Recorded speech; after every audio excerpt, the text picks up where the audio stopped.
시청자와 함께하는 시민데스크. 북의 미사일 발사와 함께 북한의 다양한 움직임에 전 세계가 주목하고 있습니다. 관련 소식을 YTN은 어떻게 전하고 있는지 다양한 북한 소식 보도를 시청자 비평 리뷰 Y에서 살펴봅니다. 이번 주 에필로그 Y에서는 YTN의 과학 재난 기상 분야를 책임지고 있는 김진두 기자와 이야기 나눠봅니다. 잠시 후에 만나보시죠. 시청자 브리핑 시시콜콜 위클리픽. 부족함 없는 방송을 위한 그날까지 시청자 의견에 YTN이 응답합니다.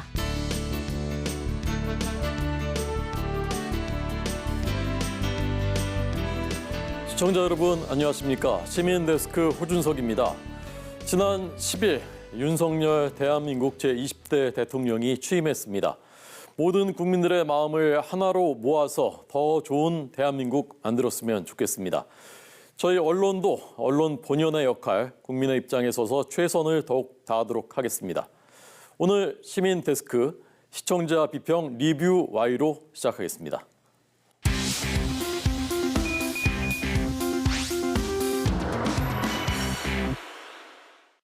세 분 안녕하십니까? 네. 안녕하세요.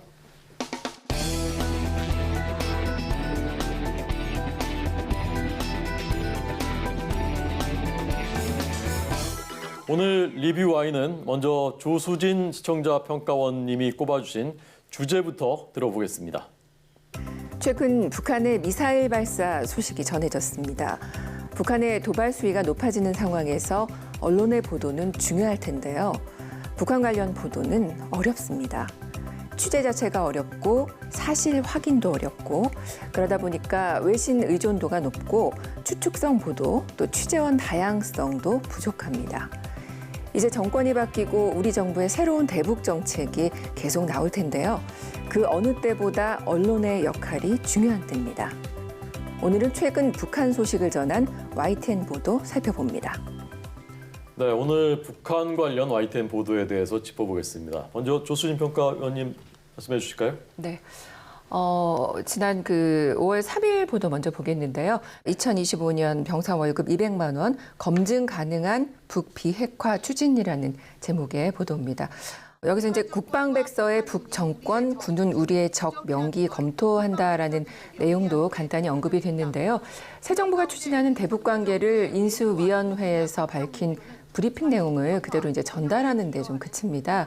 그래서 중요한 내용이니만큼 이 내용이 갖는 의미 또 실현 가능성 등 분석과 비판이 언론으로 좀 필요하다라는 그런 생각이 좀 들었습니다. 국방백서 내용은 지난 5일 다시 독립적으로 보도가 또 됐습니다. 그래서 북한군은 우리의 적 국방백서에 다시 실리나라는 그런 제목의 보도였는데요. 국방백서는 2년마다 편입니다. 그래서 새 정부가 북한을 우리의 적으로 명기할 가능성이 높다라는 내용이었습니다. 지난 3일 인수위 발표 내용 전달에서 아마 이 부분이 굉장히 중요하다라고 여겨서 다시 이제 5일에 더 자세히 다룬 걸 거라는 생각이 드는데요. 그 변화를 역사적으로 잘 정리했다라는 생각이 들고요. 이게 이제 1994년의 첫 등장부터 이번에 다시 바꾼다라는 내용까지죠. 그래서 일반인들은 사실은 그 국방백서가 2년마다 나온다는 거 잘 모르고요. 거기에 이제 북한에 대해서 우리가 어떤 개념으로 표현을 하고 있는지 이런 거 잘 모르거든요. 근데 특별히 이제 이런 변화가 있다라는 걸 아는 분들 없을 텐데 자세하게 잘 정리해서 시청자들의 이해를 도왔다라는 생각이 들고요. 그다음에 새 정부의 대북 정책 변화 예고에 대해서도 여기서 언급을 합니다. 그래서 북한이 도발 수위를 높이는 상황에서 새 정부가 강경한 대북 정책 기조를 보이는 상황이죠. 남북 관계 변화 분명히 있을 겁니다. 그래서 아마도 이런 내용이 이어서 후속 보도로 나올 것으로 기대가 됩니다. 네, 저는 그 국방백서 관련 보도를 보면서 좀 뭔가 2% 정도 좀 부족하지 않았나라는 생각을 하게 됐는데요. 방금 평가원님께서 말씀하신 그 기사는 이제 윤 대통령이 이제 후보 시절에 주적은 북한이라고 이제 소셜미디어에 내용을 올린 것을 언급을 하면서 올해 이제 정부에서 펴낼 국방백서에 북한이 이제 주적이라고 명기될 거라는 것을 이제 다룬 기사입니다. 기사를 보면은 그러니까 주적이라는 표현의 어떤 구체적인 맥락은 전달하지 않고 단순히 문재인 정부 이전으로 돌아간다는 식으로만 다루고 있습니다. 좀 더 그 전부터의 경과를 더 자세히 전했어야 한다는 말씀이군요. 네, 좀 그렇습니다. 기사에서 언급한 것처럼 주적이라는 표현은 이제 1995년 국방백서에 처음 명기됐다가 2000년도 남북 정상회담이 열리고 2004년도에 사라지게 됩니다. 그리고 대신 쓰인 표현이 군사적 위협이라는 표현을 사용하게 됐는데요. 그리고 이제 다 아시다시피 2010년에 천안함 사건이 있고 이제 연평도 포격 사건이 일어나면서 남북 관계가 되게 경색이 되면서 다시 적이라는 표현이 등장하기는 합니다. 그러니까 해외 같은 경우, 그러니까 우리나라처럼 어떤 국방백서처럼 공식적 문서를 발행하는 곳에서는 주적이라는 표현을 일단 사용하지 않는다고 합니다. 대신 위협이라는 표현을 쓴다고 하고요. 그리고 이제 주적이라는 표현 자체가 원래는 교전 상태에 있는 상대한테 사용하는데 이제 우리는 지금 정전 상태이기 때문에 좀 우리 상황과 맞지 않은 부분도 있고 또 이제 뿐만 아니라 이제 북한을 주적이라고 이제 명시를 하게 되면은 북한 자체가 전쟁 대상이 되므로 2010년에는 북한 정권과 북한 국군으로 어떤 적의 대상을 좁혀서 명시를 했다고 합니다. YTN에서 보도한 기사를 보면은 단순히 이게 문재인 정부 이전으로 돌아간다는 식으로 굉장히 좀 주적의 명기 문제를 단편적으로 좀 바라본 게 아닌가 싶고 더불어 말씀드릴 게 이제 국가 공식 문서에 이렇게 표현을 하는 게 이제 우리의 현실적인 안보나 국익에 좀 도움이 되는지 살펴보는 것이 좀 필요할 것 같습니다. 네, 김선중 해설위원 실장께서는 어떻게 말씀하시겠습니까? 네, 두 분이 앞서 지적하신 먼저 지난 3일 관련 보도는 외교 안보 분야 국정 과제를 요약해서 정리한 내용입니다. 가장 관심이 많았던 공약 가운데 하나이죠. 병사 봉급 200만 원을 살펴봤고요. 주적 명기 부분은 간략하게 소개했습니다.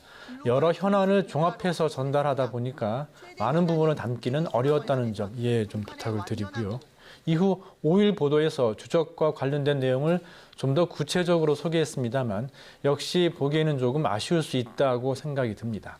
다만 주적 개념 명기와 관련해서는 여전히 우리 사회에서 여러 견해가 공존하는 상황에서 이번 리포트는 일단 1분 30초 방송 기사에 물리적인 제한을 감안해 주적 개념의 부활이라는 측면을 소개한 차원으로 이해를 부탁을 드리겠습니다.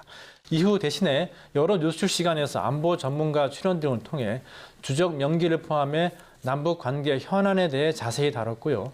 앞으로도 관심을 가지고 전할 예정이니까 좀 더 지켜봐 주시면 좋겠습니다. 북한 관련 보도, YTN 보도에서 출처 또는 취재원 이 문제에 대해서도 살펴보셨다면서요? 네, 우리가 이제 보통 그 취재원 다양성을 이야기할 때는요, 수평적인 또 수직적인 다양성으로 설명을 합니다. 수평적 다양성은 방송사별로 취재원이 다양한지 이걸 이제 보는 건데, 북한 관련 보도는 취재원이 거의 비슷하죠. 그러다 보니까 내용도 방송사별로 다 비슷할 수밖에 없고 그러다 보니까 오보까지도 같이 가는 겁니다. 지난해 아마 그 김정은 국무위원장 위중설, 사망설 보도 여기 계신 분들 아마 기억하실 겁니다. 그때 다 같이 오보를 낸 그런 상황이 있었는데요. 수직적 다양성을 좀 살펴보면 수직적 다양성은 한 방송사 내에서의 그 다양성을 얘기하는데 복수의 취재원을 활용하는지도 여기에 이제 해당이 되고요. 근데 이제 북한 보도는 이거 역시 그 수직적 다양성 역시 낮을 수밖에 없죠. 이번 YTN 보도에서도 보면 전문가 활용하는 경우가 많은데요. 이제 같은 전문가들이 계속 반복이 됩니다. 근데 이제 또 그럴 수밖에 없는 것이 워낙 전문가가 많지 않기도 합니다. 그렇지만 이제 그럼에도 다양한 취재원 자료들을 활용하려는 노력 이런 것들은 좀 필요하다라고 보여집니다. 네. 취재원이 좀 다양하지가 못하다. 좀 구체적인 기사의 사례를 살펴보신 것이 있습니까? 네, 그 최근 보도 살펴보자면 4월 30일 보도입니다. 한미 훈련 기간 잠잠했던 북 다음 달 핵실험 가능성이라는 제목의 기사인데요. 그 기사를 보면 북 선전 매체에 나온 비난 보도 인용을 했고요. 또 전문가 양무진 북한대학원 대학교 교수 이분 이제 북한 관련 뉴스에 굉장히 많이 등장하시는 분이시죠. 그리고 외신으로 봐야 될까요? 그 미국 싱크탱크 전략 국제문제연구소가 운영하는 북한 전문 사이트가 있습니다. 이제 분단을 넘어서라는 사이트인데 그 분석 내용이 자료로 활용이 됩니다. 그래서 이제 전체적으로 보면 뉴스 한 꼭지에 그래도 다양한 근거 자료를 또 전문가를 이렇게 활용하려는 노력은 보이는데 미 전략 그 국제문제연구소에 대한 그 특별한 언급이 없더라고요. 그냥 이게 계속 화면으로는 나가고 그 보고서에 예측된 내용이 기자 리포팅의 내용인 거거든요. 활용이 많이 됐었는데 그래서 이제 출처를 좀 밝힐 필요가 있겠다라는 그런 생각이 들었고 지난 5일입니다. 그 북한 백서 관련 보도에서는 박원곤 이대 북한학과 교수가 나왔고 또 지난 7일에는 윤 대통령이 미국의 소리 방송과 진행한 인터뷰 내용이 또 출처가 됐고요. 또 8일에는 노동기관지 북한의 그 노동신문 일면, 또 조선중앙통신, 조선중앙TV 등 관영 매체 보도를 이제 살펴보는 걸로 보도를 하고요. 역시 북한 문제 보도에 자주 출연하시는 분이시죠. 이물출 경남대 극동문제연구소 교수가 취재원이 됩니다. 최근에 YTN 보도에서는 그래도 신뢰가는 취재원 자료를 활용했다라고 보여지는데 이제 새 정부 출범 이후에 경색될 것으로 예상되는 남북 관계에 있어서 다양한 뉴스들이 아마 쏟아질 텐데 더 다양한 취재원 확보를 통해서 더 신뢰할 만한 보도가 이어지길 바라겠습니다. 네, 좀 더 취재원과 출처가 다양해야 한다라는 지적이었습니다. 김선중 해설위원 실장님 어떻게 생각하십니까? 굉장히 타당한 지적이십니다. 특히 북한 뉴스에서 신뢰할 수 있는 취재원 확보 무엇보다 중요합니다. 다만 북한 사회가 워낙 폐쇄적이어서 직접 취재가 사실상 불가능한 데다가 국내 전문가 인력풀이 말씀하신 대로 상당히 제한적입니다. 특히 또 그 가운데서도 방송에 출연해서 북한 관련 이야기를 시청자들에게 편하게 쉽게 풀어줄 수 있는 전문가는 더 소수에 불과하다는 현실 다 아실 텐데요. 그러다 보니 검증된 소수의 북한 전문가들에게 인터뷰와 방송 출연이 몰리는 현상이 빚어지고 있습니다. 이런 점을 보완하기 위해서 많은 언론사들이 북한 안보 관련 전문 기자 양성을 고민하고 있고 YTN도 외교 안보 관련 전문 기자가 있었습니다만 얼마 전에 퇴사하면서 외교 안보 전문 기자 활용 방안에 대해서 여러 논의를 하고 있습니다. 두 분의 지적 잘 새겨듣도록 하겠습니다. 제가 이제 여기 한 가지 조금 더 추가를 해보자면 북한 관련 뉴스는 굉장히 복잡합니다. 그리고 남북 관계로만 끝나는 게 아니잖아요. 이게 국제사회에서 미국, 중국, 러시아, 일본 여러 국가들과 연결된 그런 가운데 가능한 출처를 정확히 알림으로 확인된 진실된 보도를 보여주는 것도 좀 필요하지 않을까 이렇게 생각됩니다. 오늘 상세한 어떤 설명의 중요성이나 신뢰를 이제 얻을 수 있는 진실된 보도의 파급력 이런 것들 얘기를 좀 해봤잖아요. 그런 면에서 지금 YTN 홈페이지에서 볼 수 있는 Y파일이라는 코너가 저는 굉장히 좀 유익하다는 생각이 들었습니다. Y파일, 북한의 화보 정치와 이중 기준의 변신이라는 기사가 굉장히 눈에 많이 띄었는데요. 그러니까 이 기사는 올해 북한이 14번째로 탄도미사일을 발사를 했고 이제 2018년도 문재인 대통령과의 정상회담 기념안보를 공개한 것에 대해서 이제 분석한 기사입니다. 굉장히 상반된 모드의 두 사건이 이제 5월 초 이틀 사이에 벌어졌는데요. 그러니까 대부분의 언론 보도를 보면은 이제 한국의 정권 교체와 관련해서 정치 상황 속에서 이제 두 사건을 해석하는 것들이 많았습니다. 근데 이제 YTN 보도 같은 경우에 이 두 사건이 어떤 북한의 계속된 강원 어떤 양면 전략이나 이제 핵무기 선제 사용 가능성 속에서 이제 차분히 해석하고 있다는 게 차별점이었고요. 이제 먼저 어떤 북한이 과거에 지속적으로 무력 시위나 도발을 해왔다는 점들, 그리고 남북 관계가 개선되는 듯한 어떤 대형 이벤트가 있는 뒤에도 이제 어떤 화해 분위기를 되게 뒤엎는 도발을 해왔다는 것을 언급을 합니다. 그러니까 굉장히 포괄적인 내용을 다루고 있지만 어떤 기자의 침착한 설명이 북한 보도 같은 경우 되게 다소 어렵게 다가올 수 있는데 이제 시청자들이나 독자들이 쉽게 이해할 수 있도록 도왔던 측면이 있고 정보가 많이 됐을 거라 생각이 듭니다. 그래서 앞으로라도 어떤 조금은 느리더라도 현 상황을 좀 냉정하게 전해주시길 이제 부탁을 드립니다. 저도 이제 같은 관점에서 한 가지를 조금 더 덧붙여서 말씀을 드리자면 이념적 성향이 드러난다거나 또 편향된 보도는 위험할 수 있겠죠. 그래서 언론과 미디어를 통해서 상당수의 시민들이 북한과 또 통일에 대한 생각이나 태도가 형성되기도 합니다. 그 점까지 좀 함께 더 유의해 주시면서 보도에 신경 써 주시길 부탁드립니다. 네, 두 분의 평가 또 분석 잘 들었습니다. 우리 김선중 해설위원 실장님. 네, 두 분이 앞서 여러 차례 강조하셨습니다만 북한 소식은 당장 우리 안보는 물론 정치와 경제, 외교까지 모든 사안에 직접적인 영향을 미칠 수 있는 만큼 매우 전문적이고 정확한 전달이 필요합니다. 자칫 흥미 위주의 소식이나 확인되지 않은 자극적인 제목으로 시청자들의 관심만을 끌려는 태도는 절대 지양해야 할 것입니다. 한국기자협회의 윤리 강령 내용을 하나 소개해드리겠습니다. 기자는 평화통일, 민족화합, 민족의 동질성 회복에 기여해야 할 시대적 소명을 안고 있다. 이렇게 명시하고 있습니다. 매체마다 이해관계가 조금씩 다르다고 해도 국민들의 안전과 평화가 그 무엇보다 중요하다는 사실은 이견이 없을 것입니다. 네, 그러면 마지막으로 이것만은 꼭 명심할 수 있도록 한 줄로 요약해서 두 분 말씀 부탁드리겠습니다. 자, 먼저 북한 소식 보도 추측하지 말고 기다려라 라고 말씀드리겠는데요. 다른 어떤 보도보다 신중함이 필요하다라는 그런 의미입니다. 섣부른 보도는 남북관계에 악영향을 미칠 수도 있습니다. 북한 보도는 특종 아니면 오보다라는 그런 말이 있거든요.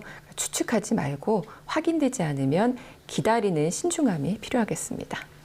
네, 다음 이서민 박사님. 네, 한국의 안보와 국익의 관점에서 YTN이 냉정하게 보도해 주시길 바랍니다. 북한 관련 보도를 보면은 뭔가 감정적인 대응을 좀 주문을 하거나 공포를 조장하는 경우들이 좀 종종 볼 수 있는데요. 그러니까 한반도 어떤 정세 분석을 바탕으로 차분하게 보도해 주시길 바랍니다. 네, 오늘 세 분 말씀 잘 들었습니다. 더 정확하고 공정한 YTN 방송, 보도, 뉴스 만들기 위해서 노력하겠습니다. 세 분 감사합니다. 네. 고맙습니다.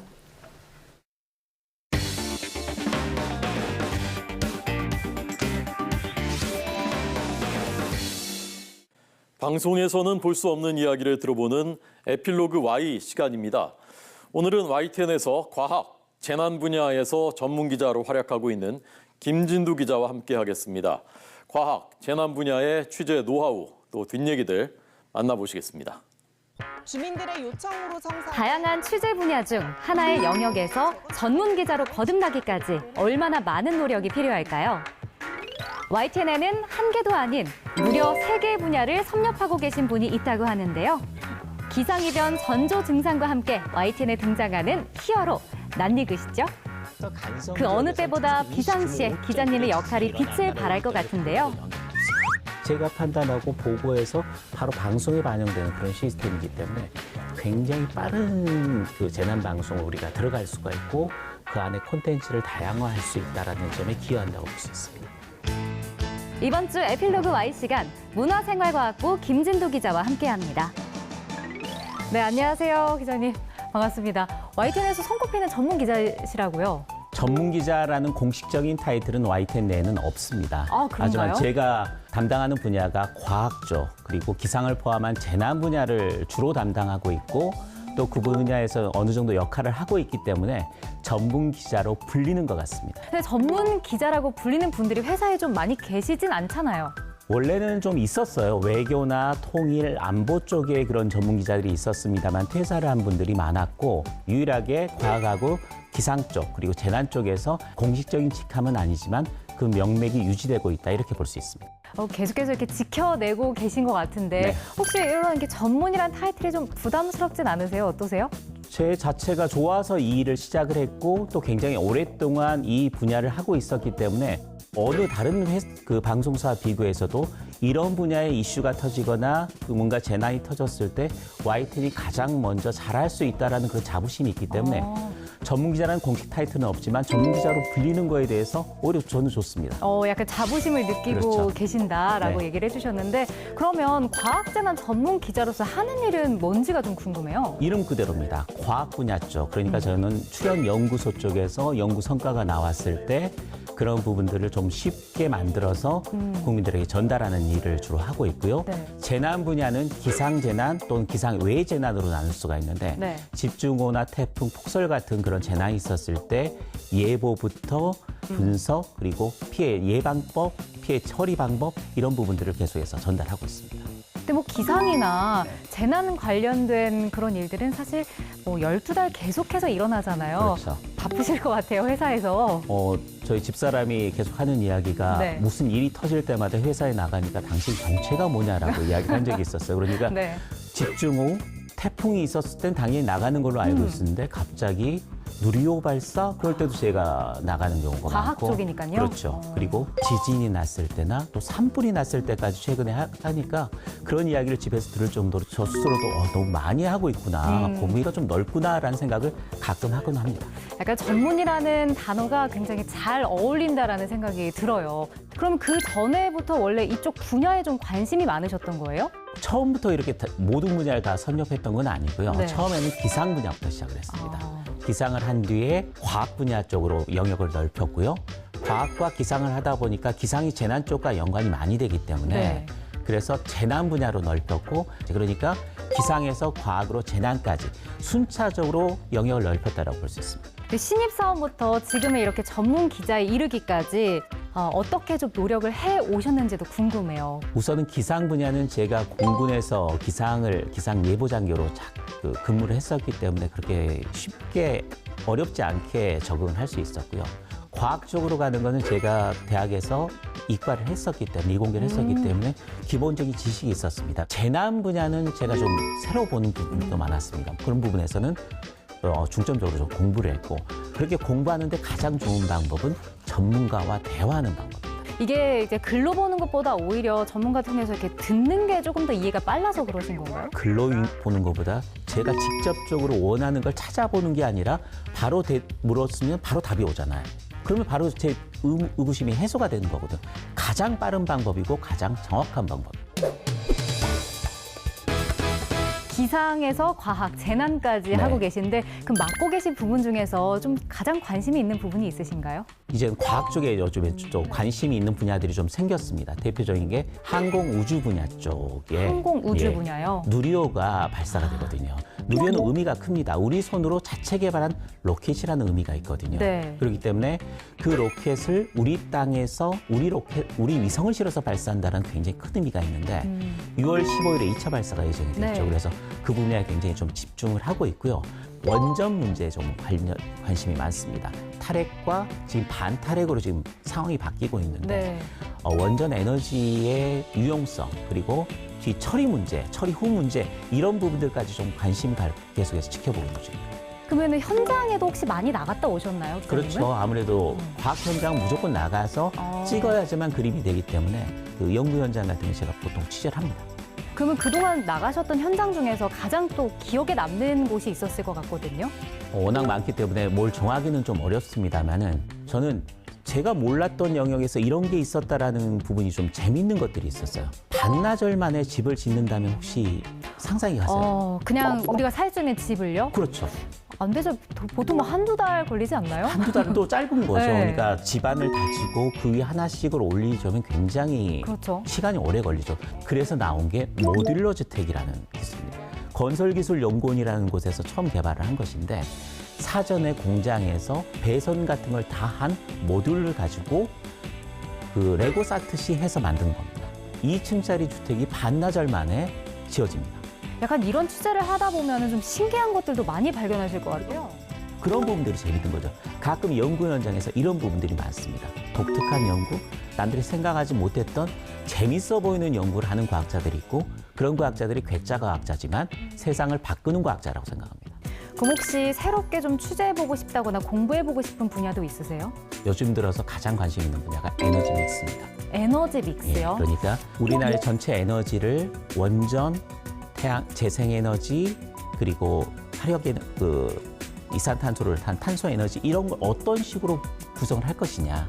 이게 최근에 우크라이나 사태로 인해서 고유가가 터졌잖아요. 네. 그랬을 때 이게 또 영향을 굉장히 많이 줍니다. 그러니까 저유가 상황일 때와 고유가 상황일 때 에너지 믹스가 달라지고 또 그 탄소 저감 이런 지구 온난화 이런 부분들과 다 연결이 돼 있기 때문에 그런 분야를 좀 복잡한 상황들을 제가 좀 공부를 해보고 싶습니다. 그럼 이런 거는 국제 정세까지 다 알아야 되는 거 아니에요? 국제 정세를 아주 깊이는 알 필요는 없습니다만 돌아가는 사태가 그게 고유가 저유가에 영향을 주는 거라면 원인 정도는 충분히 파악을 하고 들어가야 되죠. 끊임없이 좀 공부하시는 모습이 제가 좀 본받아야 되겠다라는 생각이 들었어요.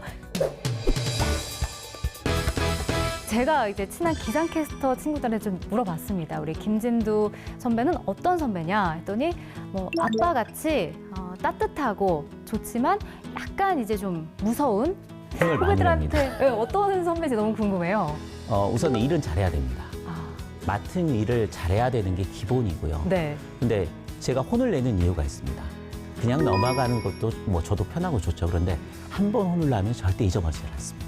YTN 기상팀에 있는 캐스터들은 다른 방송사의 누구와 비교해서도 뭔가 자부심을 갖고 지식이 높고 뭔가 아는 캐스터가 됐으면 좋겠어요.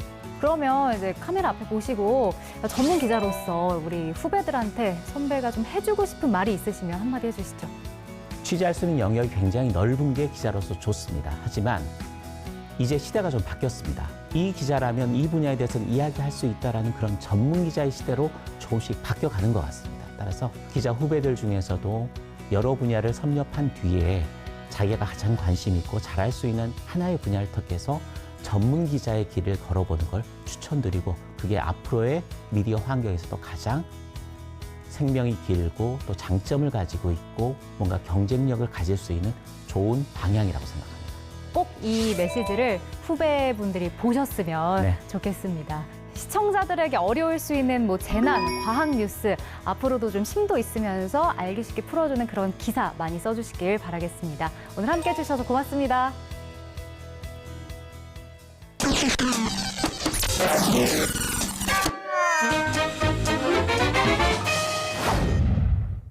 가장 빠른 옴부즈맨 프로그램 그 기록을 모아보는 시간입니다. 시청자 브리핑 시시콜콜 위클리픽. 이번 주 시청자 의견 함께 보시겠습니다. 새벽에 충남 내포 신도시에서 오토바이 폭주족들이 몰려다니며 난폭 운전을 벌였습니다. 검거된 피의자들은 모두 10대였는데요. 추적을 피하려고 번호판을 떼고 운행했습니다. 순찰차 블랙박스 화면에 도로를 장악한 오토바이들이 찍혔습니다. 지난 18일 새벽 충남 내포 신도시 일대에서 난폭 운전을 일삼은 오토바이 폭주족 모습입니다. 피의자 10명 가운데 4명을 붙잡았는데 모두 10대였습니다.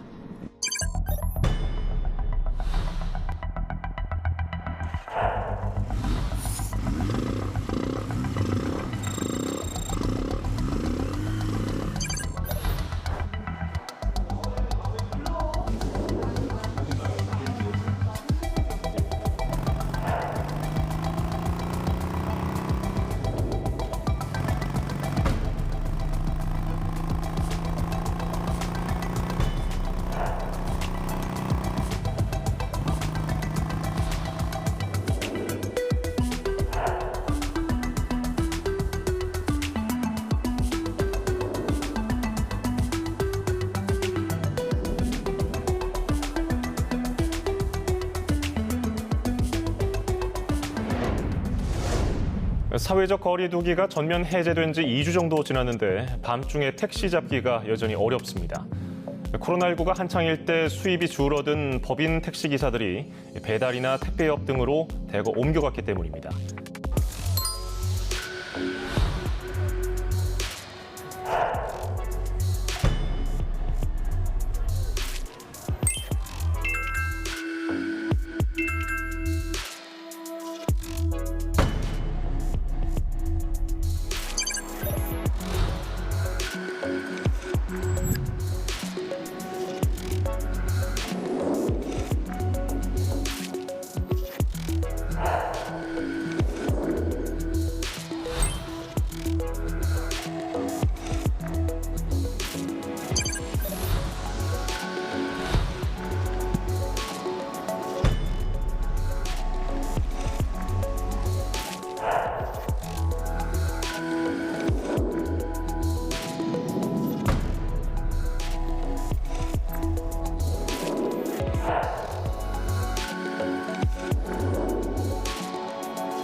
은행을 거래하는 소비자인데요. 사회적 거리 두기를 해제했는데도 이 은행은 아침에 영업시간을 9시로 다시 원상 복귀하지 않고 아직까지도 영업시간을 9시 30분으로 하고 있으니 너무 그 업무에 지장이 많고 불편합니다.